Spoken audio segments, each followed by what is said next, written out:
السلام عليكم ورحمة الله وبركاته. ازيكم يا جماعة؟ يا رب دايما تكونوا بخير وبأحسن حال.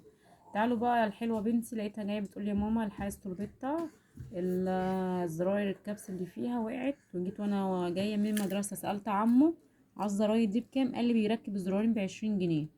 فقالت لي يا ماما هتعرفي تعمليها ولا اوديها له يعملها؟ فقلت لها لا تعالي يا حبيبتي. فافتكرت ان انا عندي برضو بناطيل جينز بتاعتهم الزراير واقعة منها بس يا ياسو. فتعالوا بقى بعتها تجيب بنتي من عند الراجل اللي بيبيع مستلزمات الخياطة. قلت لها خدي 20 جنيه اهي وهاتي 5 زراير كابس اللي هما دول بالبتاع ده البيس بتاعتهم. راحت عند الراجل قالت له انا عايزه 5 زراير، لقيتها جايبه لي 6 ب5 جنيه يا جماعه. 6 ب5 جنيه. بص طبعا انا شلت الاولاني بالبنسة او بزراديه مكانه. بعد كده حطيت دي كده من تحت الدبوس بس يا ياسو، واحط دي كده من فوق، واحط دي كده من فوق، واجيب معايا اهي الزراديه او البنسة احط من تحت كده من عند الدبوس كده من تحت ومن فوق هنا، واضغط كده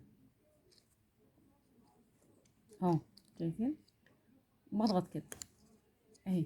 بصوا اهي ركبت اهي، ركب ما فيهوش اي حاجه. تعالوا بقى نعمل التاني اهو.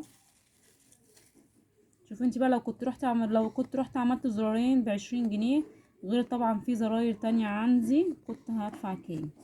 اديني اهو وفرت فيهم وعملتهم انا بنفسي وخلاص. هجيب كده تاني اهي.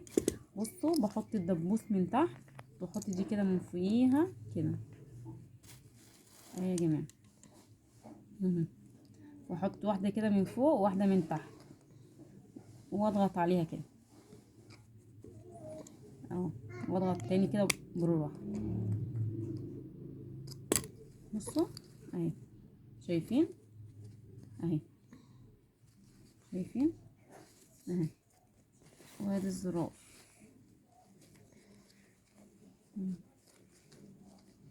في حاجات كده لازم تشغلي مخك فيها ما توقفوش وترجعي تقولي المصروف بيخلص ليه.